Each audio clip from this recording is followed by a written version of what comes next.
Good morning, friends. Good morning, ladies and gentlemen. We are here once again recording our podcast, Lighting the Candle, A World That Works.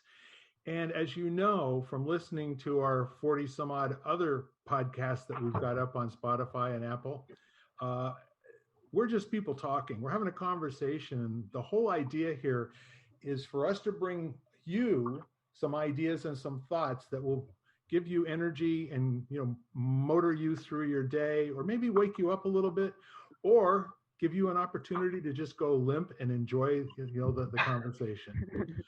So with that said, I've been kind of dwelling in this conversation of love today. Okay. Ooh. And so what I'd like to pose to each of you is the following as you identify yourself. And by the way, I'm Bill Carell. And again, empowerment, empowerment, empowerment. I'd like you to tell me and our folks at home what it is that you love about your life. Does that work for you? Yeah. Let's get on board with what do you love about your life? And let's just kind of like take it from there. And I want to identify, we've got our regulars, Lisa, Vanessa, and Ken, and they'll tell you a little bit more about themselves. But I have also two other great folks that I've had wonderful one-on-one conversations with. And so we've asked them to come and join the fray. They will bring whatever they've got. They're both fantastic human beings and very, very smart ladies. And that is Jill and Sophia. So let's start off with Ken. What do you love about your life, brother? Everything. It's yeah, that's kind of an interesting one. I don't think love comes with any qualifications. So, of course there's discomfort and suffering, and there's joy, and there's passion, and there's boredom, and all of those things. Why not just love it all? Not a very long answer, but that's all I got for you.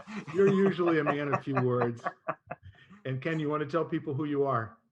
Sure. I'm Ken, and I'm founder of Quester's Way, and just here for the awesome conversation and, meaningful human connection. Awesome. Okay, welcome, Melissa. Melissa is another dear friend that the common thread here is we've all had just amazing conversations one-on-one. And as time goes forward, we'll have small group conversations on off days that will help kind of paint the picture. And if you're new to the podcast listening to it, you'll get to know our personalities a little bit, and we'll get to talk about some things that might not be so comfortable in a large group, but they make an awful lot of sense in a 1-to-1 or a 1-to-2, right? So the next, I'm going to introduce Lisa, and if you can tell us a little bit about yourself, and then maybe share what you love about your life. Hello all, Lisa Sheehan. I have been in media my whole life, but my current passion project is being a co-publisher of EPIC Magazine, which is an acronym for Empowering People, Inspiring Community here in Connecticut. What I love about my life, EPIC is one of them, but the other thing is just came to mind, like I used to always say, and I still say, variety is the spice of life. So I'm glad that I love the fact that I've incorporated variety into my everyday life. So not just going day by day, not learning anything new. So I like to bring new things into my life and then share them with others. So that's what I love about my life right now. Terrific. Thank you. Anything else? I am complete. Thank you. Vanessa, so that we're giving our new folks a little bit of a model, to how things work. Would you like to go next? Yeah, certainly. Thanks, Bill. You're welcome. Hi, everyone. So Vanessa S. Lewis, and so my background basically is I started out as, I'm a writer. I'm a freelance writer right now. And I was doing marketing copywriting for a while. So like Lisa said, being in media, similar there. And now I've taken to doing more freelance writing, and primarily writing around sustainability, spirituality, and the human condition. And so I just had an article published in Lisa's EPIC Magazine, the last edition, and another edition. So it's kind of exciting. But the things that I love about my life, what's really interesting is that my life has been, I've been fortunate enough to have careers both in music and in writing. So, and I always wanted to do writing. I wanted to do professional writing, and then I ended up finding a professional career in music. And it always seemed like every time I tried to drop the career in music, I ended up, to focus on writing. Music always called me back, and so I've done that professionally for many years. I was a professional performing musician, professional songwriter, you name it. And the thing I liked about the songwriting was that I still was able to combine, the love of words with music. And so what I love most about my life today is I actually get to combine those two. And actually, I'll just give you an example, is that just this past Tuesday actually was sort of my dream day. I got to meet with an editor in the morning time, and then I headed out to the recording studio later that afternoon to record some original demos for a songwriter that I had worked with many, many years ago, who now that I'm pursuing this career in writing, here we go, someone finds me from many, many years ago and says, hey, I want to work with you in the music capacity again. And so it's just kind of interesting. So I feel like it's just loving your life. It's a matter of just surrendering to what you're, being called to do. And in my case, I guess it's not going to be one or the other. It has to be both. And I like that. Awesome. Anything else? Nope. Then I think what I'm going to do here is follow the lead of my dear friend Melissa, and based on who was on here first and that enthusiasm shown, I'm going to ask Jill to go next. Jill and I are very special friends for a very special reason. Yeah. I'm going to let Jill do the conversation and tell them who you are and what you love about your life, my friend. Bill, I don't know how to do the conversation. I'm really shy. No, We'll see if we can pull you out a little bit, okay? Yeah, get me out of my shell. So how Bill and I connected was around cancer. My job, if you will, but it's not a job. I feel like it's my passion, is I am with the American Cancer Society. And so what I do every day is share about the services and talk with people who have either had diagnoses or had loved ones with diagnoses. And then I try to raise money so we can do more work. And this is where I compliment Bill with all of my heart. We did a campaign together called Real Men Wear Pink. Not only is he freaking handsome in pink, whew, hubba. And I like girls, so that's saying a lot. But Bill is just terrific, cancer survivor himself. So I feel like I'm lucky because every day I live a dream of working in a passion. But in terms of introducing myself, I also have like a lot of things, irons in the fire. I own a business that used to be a full service advertising agency and event planning company, which is ironic. I think so many of us have that media marketing world in our background. Now I just consult. It's called Inspired Marketing, inspired after my mom, who passed away from cancer. I'm also a facilitator for this awesome networking group called The Breakfast Club, which I have a funny feeling we might hear about in a few minutes. And then I do a vodcast. That does not mean vodka while we do a podcast. It means a video cast. So it's myself and a young lady, Christina Tom, and it's called Two Girls and a Squirrel.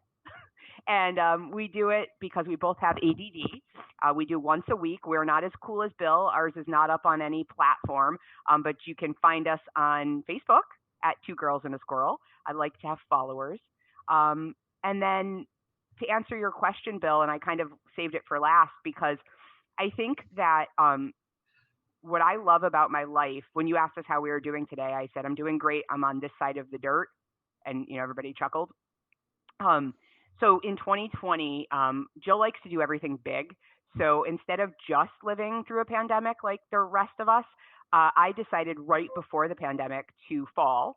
I was 316 pounds. And when I fell, I tore my Achilles tendon. Then I had to have massive surgery on my birthday. And then I was healing and recovering and went to an appointment for a routine checkup, which I insisted on having because they wanted to push it a week. That's very important to know, and I share with what happens. I said, no, I want to see somebody. And Friday at 4:30, I saw a random PA who thought I had a blood clot. I ended up in the hospital. This was now the height of COVID. I did not have COVID, but I did have a full left leg blood clot from anybody who's listening who knows science or bodies, from my femoral artery to my ankle. Typically, they send you home with a clot and give you blood thinners. In my case, it was the largest clot they had ever seen, so they admitted me. They normally don't do any further testing, but they scanned me and found the clot was sitting butterfly-like in both lungs. So I kind of should be dead. And when you realize you should be dead, it makes you wake up every day and be appreciative that you're not dead, because it's really hard to get all my stuff done if I'm dead. So after I came home and got my lungs a little bit back in shape, I decided, and this is kind of hopefully the people talking and lighting the candle of empowerment of what I love about my life, is I have this beautiful wife who said, I love you no matter what. You are gorgeous. It's not your weight, but I want you to live, and I'm scared. And on June 1st, at 316.4 pounds, I started a journey to get healthy, not about fitting into jeans, but to get healthy. And as of this week, I've lost 154.4 pounds. Wow. So thank you. Excellent. It's also being able to share that, because that's a big thing, especially for the women on the call. I think we don't share. So I'm proud to be able to share it. And that's what I love about my life, is that from this journey, from my mental health work as well as my physical work, I've learned to be proud of myself and proud of who I am. So that's my story. Awesome. Thanks, Bill. I appreciate you pretty much covered the beach there, and we have a lot of room for our new talking heads to tell us about yourself and what's important in your life, because after 40 some episodes, they know who Lisa is, they know who Ken is, they know who I am. And this is really neat, because we're counting on having the extra pizzazz that y'all bring, and we're looking forward to it. So next in line is going to be my dear friend, Sophia, who I love madly, and I always will. And can you tell us a little bit about yourself, Sophia, and also what you love about your life, please? Oh, sure. So I'm originally from Ukraine. So I love the fact that we had the opportunity to come to the United States and get educated and create a life, especially for a female, like to be single, strong, my own business. Where else can you have an opportunity like that? I also love the ability. So in my professional world, I'm a financial advisor and a planner.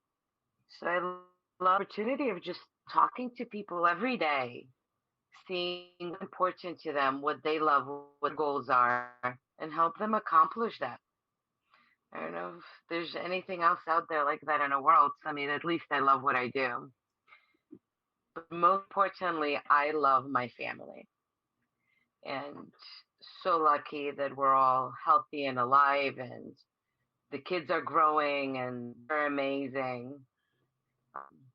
I always talk about my little goddaughter and my niece, Bella. She's like the little light of my world. And then there's the friends like you, Bill. I mean, get up, Jill. I'm like you. I get up every morning and I'm so grateful to be here. So grateful to be alive, to see, to hear, to be able to walk and talk, right? Just fortunate little things.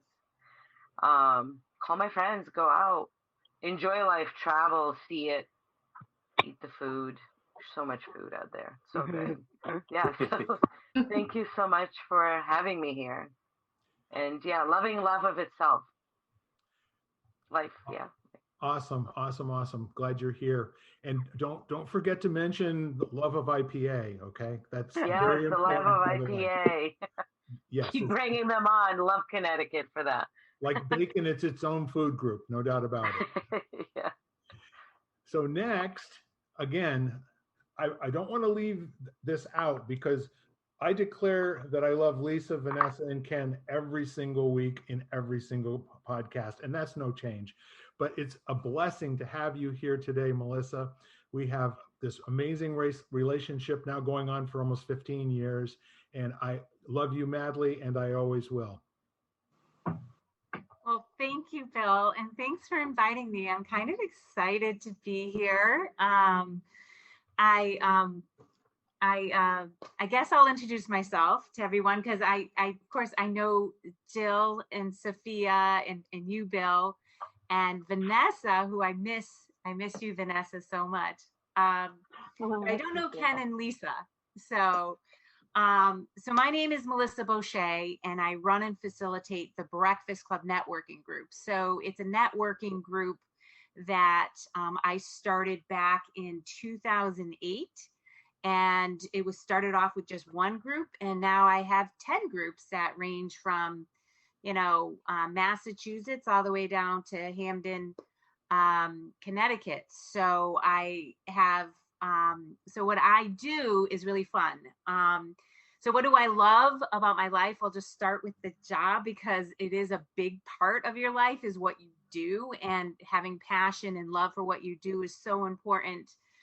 And being an extrovert, it's really kind of cool to just be part of a networking group or these networking groups because you get to meet so many amazing people. And the people that I meet, mostly entrepreneurs like Sophia and Jill and Vanessa, like those are the coolest people ever. I mean, they're way cooler than the people who work at, in a big corporation. So it's just really fun to be connected to all of those people. And so every day, number one, my job is super flexible. Number two, I get to meet and talk to people all the time, find out about them, their interesting stories, their backgrounds, like we were doing today. And I also get to learn. I learned so much from all these people. So these kind of hit all of my hot buttons of what I love. It makes me very happy. I feel like I have like such a great support system with the Breakfast Club and its members because they become like just deep friends. They're like family to me. And I already have like a really great family. I have my two sisters who live here in Connecticut and we're really close. The cousins, my two boys are great. I am very happy. I really, sometimes when I get sad and not in a great space, I'm like, why? Because everything is really going really well for me. I have a fantastic boyfriend too, who normally I've been in relationships where they start out really great and then they just start to go south. So this time around, it didn't start off that great, but then it just like keeps getting better and better and better. And I'm like, wow, I'm really like getting nervous now because I'm like, this is really great. And it just keeps getting better. So I'm like, I'm very happy with that. So life is good. I'm so inspired, like I said, by so many of your stories. Jill, I love your story too so much. And Jill is more of a newer friend for me, but I'm just like, it's just so great to hear those inspirations and stuff, inspirational things that people have gone through. So again, thank you so much, Bill, for inviting me. Happy to be here. It is my complete pleasure. And to just kind of bring everybody up to speed, what our deal here is this is a conversation and a dialogue. And as a result of that, I get to ask questions of the participants, and you can choose to answer them or not. I mean, we really don't care, do we, Ken? Nope. The conversation is it's all the asking of the questions, right? Absolutely. Once the question comes out, it's your choice to pick it up and run with it. So after we've gone around here, and I'm educating our listeners as well as our new participants, essentially I'll ask another question. And then whoever is moved to answer it can go first, and then somebody can come second and third, and it might be Vanessa, you never know. But my question now is, how did you feel talking about what you love about your life? I think number one, I think it just any time that you spend some time being grateful, it makes you feel good. It makes you happier. And you're like, and so as we were going through this question, I was just like, wow, when I was thinking about what made me happy, I'm like, why do I even complain? So that's what it made me think of. So, yeah, it's always a great exercise to focus on the things that are going right in your life. Terrific, Melissa. Who else? How did you feel when you were talking about what you love about your life? For me, I think like right now there's that whole concept or conversation that's very prevalent about being mindful, um, and like, taking reflection and all. And I'm terrible. Like the whole, I get the heebie-jeebies when people tell me to put my feet out flat on the floor and breathe deep and close my. It can't. And so I don't spend a ton of time reflecting on what I'm grateful for and what I love. So I was thankful that I took that moment and that look, it didn't hurt. So I'm just really grateful because I think I want to do it more. I just have to learn not how to get all squeamish about it. It's an acquired taste for most people, Jill. It's not something that you walk down the street and some guy comes over to you and says, you know what I love about my life? For some reason, it's not the conversation that's out there, but we are lighting the candle, right? Yeah. I think that's what's cool is like this little spark of the candle. Like I'm taking the candle and hopefully somebody that's listening hears it and goes like, oh, wow, I can be proud of myself for X. Like I can share that. And then maybe they share it and then somebody that hears them shares. And like, I think that concept that you have, Bill, is terrific. Yeah. Terrific. Thank you. Now I'll turn back to. Yeah, and I think we should have. Whoops. Okay. Hello? I think next we'll go to one of our older panelists. Not that they're older in age, but they've been around longer. That was mean. Yes, Lisa. I'll just say that because of we're so habitually attracted to the negative that anytime you bring up the positive path, to create those new neural pathways of thinking that way all the time. So anytime we can bring up or make people think of something good. I mean, I had a hard time just thinking about what do I narrow it down to? What do I love? And I think if people just take a moment to realize how much good is in their life, they can find more things that they love. And there is so, I mean, especially for us here in the United States, it's kind of hard to not love things. Amazing. Ken, as you were sharing what you loved about your life, how did it make you feel? It's just a feeling of connection. So it's always interesting. And what really resonated was hearing the love in everybody else's life, because when you start to think about the love in your life, that's something we all share. We talk a lot in this about getting deeper to the things we all have in common and then building back up from there instead of just looking at the symptoms of anxiety or stress or anger or whatever's around. So yeah, and it's funny because love is it's a heart language. It's not a head language. So really in the end, what you find is the deeper you go, the harder it is to find words, which is where that mindfulness comes from. That's why it can be an uncomfortable space because you just got to hang out there and breathe and be open, and you can't really quantify it. You just got to surf it. So but yeah, so that was just the feeling, I guess, just warmth and connection. So that's an awesome thing that you're bringing up. There are things in life that translate as feelings that it's a struggle to bring language to them, and in that struggle to bring language to it, you are reinforcing your connection with what you love about your life and the fact that that is a very important expression for human beings.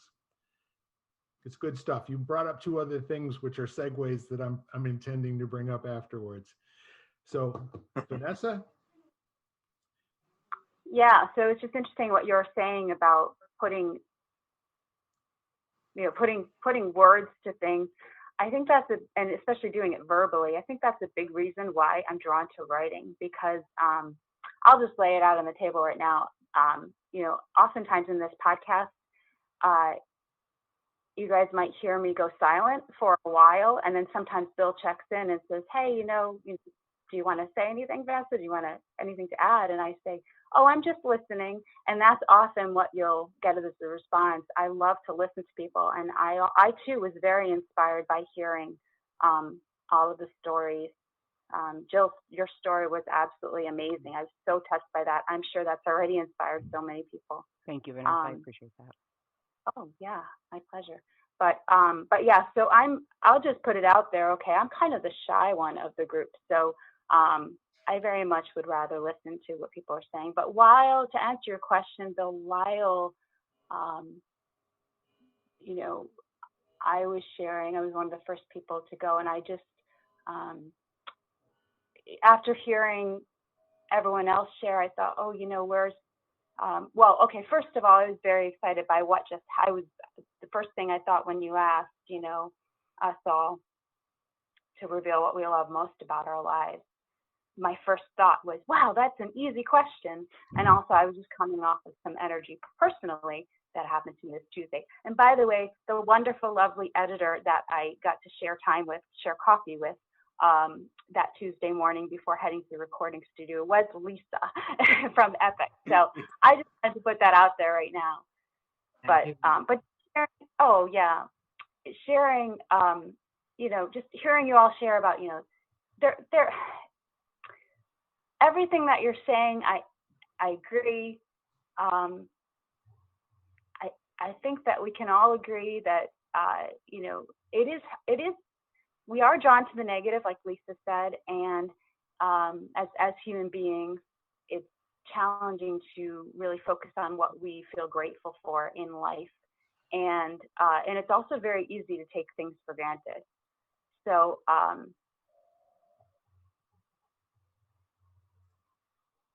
and I think we'd rather the things that we focus on tend to be the things we may complain about, and then they expand in our minds, and then that's how we can end up taking things for granted. And so so I had felt two things though while I was sharing, was just that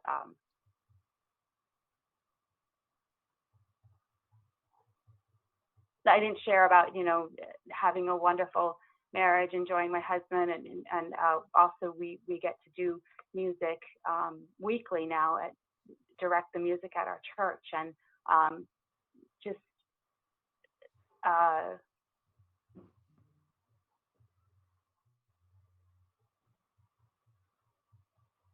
don't know where I'm going with all this, but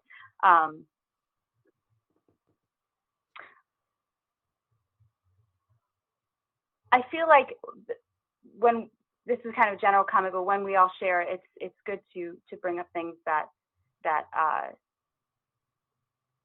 might invoke some emotion. So so I was just on this high of sharing about the music and the writing and combining that, and I was like, oh, that's just, maybe that seems so shallow. I don't know. So that's where it's left. Thanks. You are very welcome. And for the edification of our new ladies, our producer doesn't like silence so much, but we kind of enjoy it, Yeah. It's so funny, Bill, that you say that, because so my background, my first career was radio. Yeah. So that was like my formidable years. I spent 15 years on air in radio, and so you fast forward to my later adult years that I'm in now, and I get grief sometimes for, like, I cut people off, or I make not as much now, but self-deprecating jokes, and I'm always kind of a smart aleck, and silence kills me. But it's funny because I've done a lot of work around it to figure it out. And when your formidable years of your career, all the things I was taught was no silence, make fun of yourself because everybody can relate, be funny because people love to laugh. So it's like so interesting, because I get in trouble in these types of settings because I'm constantly like cutting people off and jumping in. And so I try like a 30-second rule in my head. I usually get to about 16 seconds and I get off. But yeah, so like that silence was killing me, but in a good way, killing me, Vanessa. Like, All right, put your hand in the air if all of you wanted to say something to help her out, or kind of fill in the space, or see, that's such a natural training reaction that we have. And the reason we call this lighting the candle, a world that works, there's a tenet that I don't remember who said it, but never break the silence unless you think it's going to improve. you know? So if you can stand being with silence and your own thoughts, then you're a master, you know, there's no doubt about it. Now, that doesn't necessarily translate well to podcasts, but you at home that are listening to this, don't be afraid of silence. It can be your friend, okay? And Vanessa, thank you so much. And we have you on because just when we're talking one-to-one, I know you and trust you and like you and love you. And the fact of the matter is that you are, for me, somebody who, when you speak, it moves the world, okay? And that doesn't put pressure on you. That's just how I regard you, okay? See, Bill, that's where I would say something smart ass. Like I would say, and the difference, Vanessa, is you move the world, and when I walk, I rock the world. You know, but that's like. Love it. I love it. And I'm sure people at home can relate because, you know, we're so attuned to cliches and getting through and surviving a moment and on to the next thing without actually really living that moment or experiencing it. And the fact of the matter is, what you love about your life is not a 30-second speech. This is an opportunity to really dig deep and share with somebody who you really care about. And I'm really fortunate to have, you know, all of you on here that I care about a whole bunch.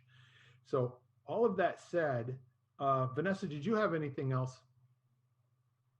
Oh, please, no. No. Stop.